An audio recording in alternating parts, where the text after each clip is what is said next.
అందరికీ నమస్కారం. నా పేరు Archana. Welcome to ER stories. ఈరోజు కథ ప్రేమ మధురిమ. అతని చేష్టలకి బుర్ర బ్లాస్ట్ అయింది రస్కీకి. ఆ క్షణం అతని కళ్ళలోకి చూడాలంటే చాలా భయం వేసింది దక్షితకి. ఇక ఫ్లాష్ ఆన్ చేసి ఆమెను తీసుకెళ్ళు అన్నట్లుగా చూశాడు. కానీ అతని పట్టు నుండి దూరం జరగలేకపోతోంది. ఆమె నడుం మీద ఉడుం పట్టు బిగించాడు. సార్ అని ఇబ్బందిగా కదిలింది. కళ్ళు చిన్నవి చేసి చూశాడు. వెళ్దామన్నట్లుగా చూసింది. ఆమెను గోడకి అదిమి ఆమె కళ్ళలోకి సూటిగా చూశాడు. భయంగా చూస్తోంది. ఏం చేస్తాడా అని.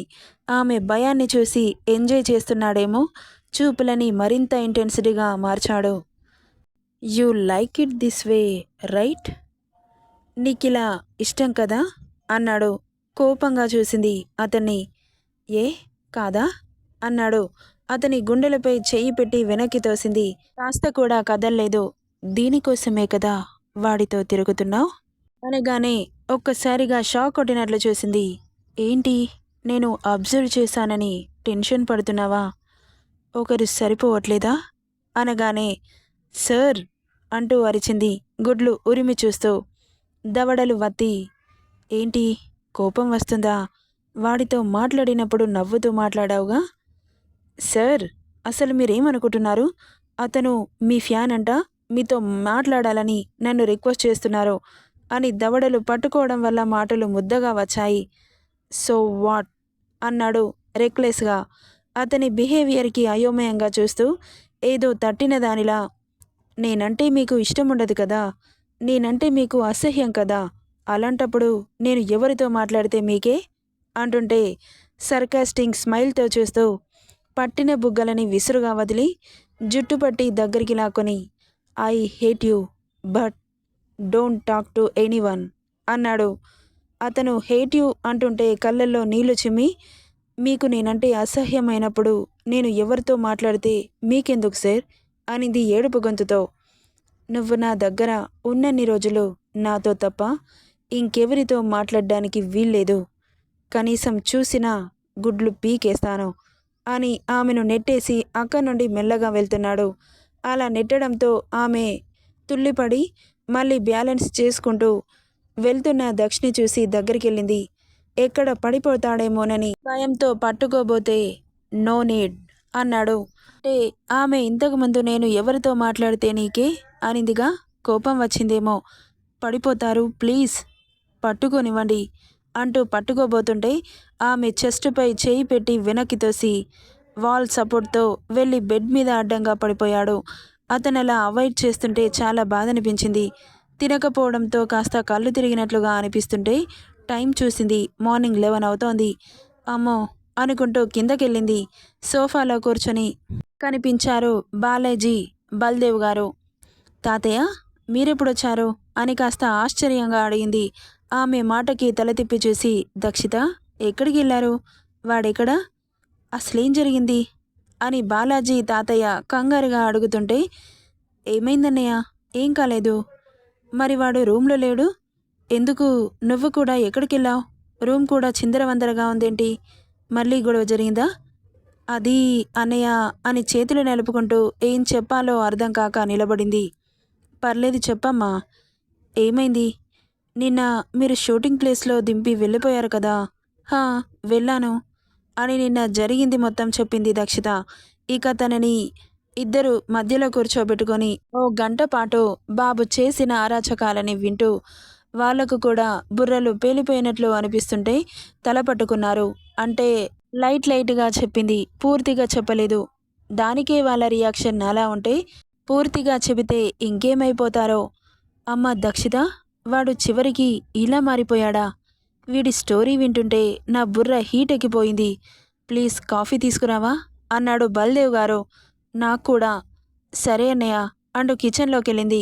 ఇక ఇద్దరికీ కాఫీ ఇచ్చి తన కూడా తినకపోయేసరికి నీరసంగా అనిపిస్తుంటే వాళ్ళిద్దరితో కలిసి కాఫీ తాగి, ఇక్కడే ఉండండి తాతయ్య, నేను లంచ్ ప్రిపేర్ చేస్తాను. వద్దమ్మా, నేను వెళ్ళిపోతాను. లేదు తాతయ్య, ఆయనని కిందకి తీసుకురండి. నేను వెళ్తే నాతో వస్తారో లేదో, నా మీద అలిగినట్లున్నారు. సరేమా, ఉంటాను. అన్నయ్య, మీరు మాట్లాడుతూ ఉండండి, నేను ఇప్పుడే వస్తాను అని చెప్పి తన రూమ్కి వెళ్ళిపోయింది. వెళ్ళిన దక్షితని చూస్తూ, వీడితో వేగాలంటే నువ్వు తప్ప ఇంకెవరు వేగలేరమ్మా. అయినా వీడితో నీకు కష్టమే. అవును తాతయ్య, వాడి మెంటాలిటీకి కరెక్ట్ పర్సన్ తగిలింది. లేకపోతే ఒక్కరోజు కూడా అందరి అమ్మ ఇలా ఉంటే వీడితో వేగలేకపోయేది. పాపం ఓపికతో సహనంగా భరిస్తోంది. అనరాని మాటలు అన్నీ అంటున్నాడు వాడు. అయినా కానీ నా బావ అని కడుపులో పెట్టుకొని అన్నీ భరిస్తోంది అన్నాడు బాలాజీ. అతను వచ్చినప్పటి నుండి ఇప్పటి వరకు దక్షిత విషయంలో ఎంత దారుణంగా ప్రవర్తించాడో అవన్నీ గుర్తు చేసుకుంటూ. అవును బాచి, బంగారం మా దక్షిత. ఇక్కడ దక్షిత ఫాస్ట్గా వెళ్ళి ఫాస్ట్గా ఫ్రెష్ అయ్యి గోధుమ కలర్ చూడీదార్, దానికి తగ్గ మ్యాచింగ్ బ్యాంగిల్స్, స్టిక్కర్, మెడలో సన్నటి చైన్, ఫేస్కి లైట్గా మేకప్ అద్ది నుదుటిన కుంకుమ పెట్టుకొని రెడీ అయ్యి బయటకొచ్చింది. తాతయ్య, మీరు ఆయన దగ్గరికి వెళ్ళారా? లేదమ్మా, ప్లీజ్ ఆయనని మీరే కిందకి తీసుకురావాలి. నువ్వైతే లంచ్ ప్రిపేర్ చేయమా, తీసుకొస్తాను గాని అంటూ బాలాజీతో మాటల్లో పడ్డాడు. ఇక త్వరగా కిచెన్లోకి వెళ్ళి రంగమ్మ హెల్ప్తో లంచ్ ప్రిపేర్ చేసింది దక్షిత. ఇక నిన్నటి నుండి ఏం తినకపోవడంతో దక్షితకి ఆకలేస్తుంటే నాకే ఇలా ఉంది, సార్కి ఎలా ఉందో ఏంటో అనుకుంటూ గంట సేపట్లో వంట పూర్తి చేసుకొని డైనింగ్ టేబుల్పై సర్దింది. తాతయ్య అంటూ ఆయన వంక చూసింది. దక్షిని కిందకి తీసుకురమ్మని. నేను వెళ్ళినా కానీ రాకపోతే ఏం చేస్తావమ్మా? నేనే ప్లేట్ని పైకి తీసుకెళ్తాను, కానీ ఈరోజు మీరు ఉన్నారు కదా, అందరం కలిసి భోజనం చేస్తే బాగుంటుంది అని ఆయన కూడా కాస్త ఫ్రీ అవుతారు అని చెప్పగానే సరేనమ్మా వెళ్తాను అంటూ దక్ష రూమ్కి వెళ్ళాడు. డోర్ ఓపెన్ చేసుకుని లోపలికి వెళ్ళిన తనకి హాఫ్ న్యూడ్తో, అంటే ఓన్లీ ట్రాక్ పాయింట్తో బోర్లా పడుకొని కనిపించాడు. అతన్ని చూడగానే తల కొట్టుకుంటూ లోపలికెళ్ళాడు. అతని కాళ్ళకి అయిన గాయాన్ని చూస్తూ చిన్నగా చెయ్యి వేసి నిమురుతుంటే మెల్లగా పక్కకు జరిగి చూశాడు. ఎదురుగా బల్దేవ్ గారు కనిపించడంతో తాతయ్య, మీరేంటిక్కడ అన్నాడు లేచి కూర్చొని. ఊరికే నిన్ను చూసి పోదామని వచ్చాను. ఈరోజు షూటింగ్ లేదా నాన్న? అయినా కాళ్ళకేమైందిరా, అలా కట్లు కట్టుకొని కూర్చున్నావు అని అడిగాడు. ఏం తెలియనట్లే. యూ డోంట్ నీడ్ ఇట్, నీకనవసరం. అదేంట్రా అలా అంటావు? షూటింగ్లో డ్యామేజ్ అయిందా అని మళ్ళీ అడుగుతుంటే షార్పుగా చూశాడు. సరే కానీ టైం ఇప్పుడు ఎంత అవుతుందో తెలుసా అంటుంటే మాట్లాడలేదు. 1 అవుతోంది. త్వరగా లేచి ఫ్రెష్ అయ్యి కిందకి రారా, లంచ్ చేద్దాం. నాకు ఆకలిగా లేదు, మీరు వెళ్ళి తినండి. అదేంట్రా రాక రాక వస్తే అలా మాట్లాడతావు? ఈ ఒక్క ప్రాణం ఎన్ని రోజులు బ్రతుకుతుందో తెలీదు. మనవడితో ఈ ఒక్క పూట భోజనం చేయాలని అనిపించింది. కనీసం ఆ కోరిక కూడా తీరట్లేదు. సర్లే, నాకు కూడా ఆకలిగా లేదు, వస్తా అని చెప్పి బయటకు వస్తుంటే తాతయ్య వస్తాను, వెయిట్ చేయండి, ఆ స్క్రాప్ని పంపించు అన్నాడు. అదేంట్రా అలా అంటావు అంటుంటే షార్ప్గా చూశాడు. తినడానికి ఒప్పుకోవడమే ఎక్కువ అని ఎక్కువ విసిగిస్తే తనకి నష్టం అనుకొని అక్కడి నుండి వెళ్ళిపోయాడు. ఏమన్నారు తాతయ్య అని అడిగింది కిందకి వచ్చిన అతన్ని. వస్తానన్నాడు కానీ నిన్ను పంపించమన్నాడు, వెళ్ళమ్మా అంటుంటే ఏంటి, నన్ను రమ్మన్నాడా? ఎందుకు తాతయ్య అని అడిగింది కంగారుగా. మళ్ళీ ఏం చేస్తాడో అని భయంతో. ఏంటమ్మా అలా కంగారు పడుతున్నావు అని అడుగుతుంటే అది తాతయ్య అని ఏం చెప్పాలో అర్థం కాక మళ్ళీ ఏమంటారో అని భయం వేస్తుందా? అదేం లేదు తాతయ్య, నేను వెళ్తాను, మీరు కూర్చోండి అంటూ కాస్త టెన్షన్గానే వెళ్ళింది రూమ్కి. వెళ్ళిన తనకి బెడ్ మీద కూర్చొని సిగరెట్ కాలుస్తూ కనిపించాడు. అతన్ని అలా చూడగానే భయం వేసింది దక్షితకి. ఇక తప్పక లోపలికెళ్ళి అతని ముందు టెన్షన్గా చేతులు నలుపుకుంటూ నిలబడింది. ఇద్దరి మధ్య మౌనం దర్జాగా రాజ్యమేలింది. 15 నిమిషాల పాటు ముందుగా దక్షిత సార్ అంటూ కదిపింది. ఎలాగో పలకడు అని తనకు తెలుసు. ఇక దగ్గరికెళ్ళి పిలిచినా పలకడు కాబట్టి అతని భుజం మీద చెయ్యి వేసి త్వరగా ఫ్రెష్ అయ్యి కిందకి రండి సార్ అంటుండగానే అతని ఒడిలో చేరింది. బాతింగ్ ఎవడు చేయిస్తాడే, నీ బాబా అన్నాడు ఆమె కళ్ళలోకి సూటిగా చూస్తూ. అతనలా అనగానే గుడ్లు బయటకు పొడుచుకొచ్చాయి. ఇప్పుడు నేను బాతింగ్ చేయించాలా అని.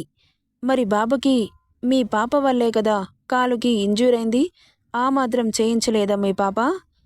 ఏంటి అన్నాడు గుడ్లు పెద్దవి చేసి.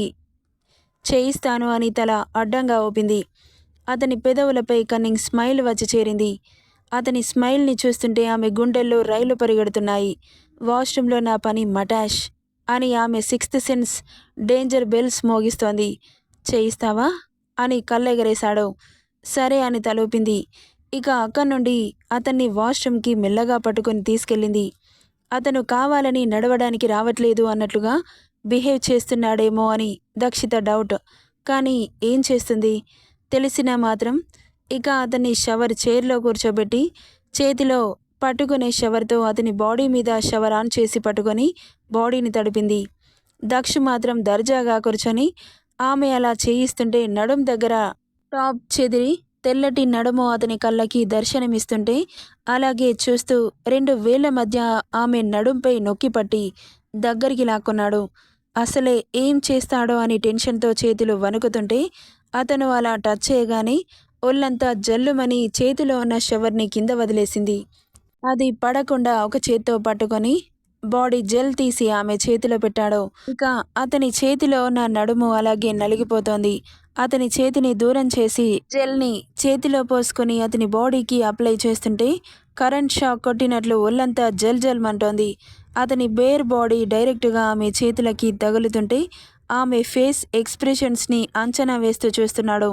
అలాగే ఇక పూర్తిగా అప్లై చేసి అతని చేతిలో ఉన్న షవర్ ఆమె చేతిలోకి తీసుకుంటుండగా ఆమె నడుం పట్టి అతని ఒడిలోకి లాక్కొని ఈ క్షణం కోసం ఎన్ని నిద్రలేని రాత్రులు గడిపావు అని అడిగాడు. గుడ్లు పెద్దవి చేసి అతని ప్రశ్నకి షాక్ అయి చూస్తోంది. అసలు నేనెందుకు నిద్రలేని రాత్రులు గడుపుతాను అని. అందుకే ఆ కోరికలాగా మిగిలిపోకుండా ఆ అవకాశాన్ని నేనే ఇచ్చాను. సద్వినియోగం చేసుకుందామా అంటూ ఆమె నడుం లోపలికి చేతులు పోనించి న్యూడ్గా తగులుతున్న నడుముని చుట్టేసి అడ్డుగా ఉన్న డ్రెస్ని వెనక జిప్ ఓపెన్ చేసి పీకి పక్కన పడేశాడు. క్షణాల్లో జరుగుతున్న చర్యకి అతన్ని అడ్డుకోలేకపోయింది. బ్రెయిన్ స్ట్రక్ అయ్యి బొమ్మలా నిలబడి చూస్తోంది. ఆమె శరీరం తెల్లగా అతని కంటికి కనిపించగానే అతని ఐస్ ఫ్రీజ్ అయ్యాయి.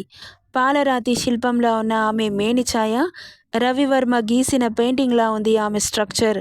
మొదటిసారి ఆమె అందానికి ఫ్లాట్ అయి చూస్తున్నాడు. ఆమె ఫేస్కి ఆమె బాడీకి పొంతన లేకుండా ఉంది కలర్. ఇక అతని వాడి చూపులకి ఆమె ఒంటి మీద డ్రెస్ దూరమైందని అప్పుడు స్పృహలోకి వచ్చి హాఫ్ న్యూడ్గా ఉన్న ఆమె బాడీని చూసుకొని ఒక్కసారిగా షాక్ అవుతూ అతను షాకింగ్లో ఉండగానే అతని గుండెలపై చెయ్యి పెట్టి వెనక్కి తోసి అక్కడి నుండి పరిగెడుతుంటే ఆమె చెయ్యి పట్టి ఫోర్స్గా వెనక్కి లాగాడు. అంత ఫోర్స్గా లాగేసరికి ఆమె మెత్తటి పరువాలు అతని ఛాతికి తగిలి ఇద్దరిలో వేల ప్రకంపనలు. ఏ హీరోయిన్ ఫిజిక్ కూడా ఆమెలా ఉండదేమో అనిపించింది అతనికి. ఆమె నడుం పట్టి మరింత దగ్గరగా అదుముకుంటూ డస్కీ అన్నాడు హస్కీగా. అతని పిలుపుకి గుడ్లు పెద్దవి చేసింది. ఎందుకో తెలీదు ఆమె గుండెల్లో అలజడి. ఏదైతే తెలియకూడదు అనుకుందో అది అతనికి తెలిసిందిప్పుడు. పరిణామాలు ఎలా ఉంటాయా అని టెన్షన్గా ఉంది. ఎలా కవర్ చేయాలా అని. రెగ్యులర్గా కామెంట్ చేసేవాళ్ళు ఎందుకు చేయట్లేదు? ఈ స్టోరీ ఎలా ఉందో మీ కామెంట్ రూపంలో చెబితేనే కదా నాకు తెలుస్తుంది. ఇక మీ ఇష్టం. ఈరోజు స్టోరీ మాత్రం ఎలా ఉందో ఖచ్చితంగా నాకు తెలియజేయాలి. నెక్స్ట్ పార్ట్లో ఏం జరుగుతుందో చూద్దాం. Thank you for listening.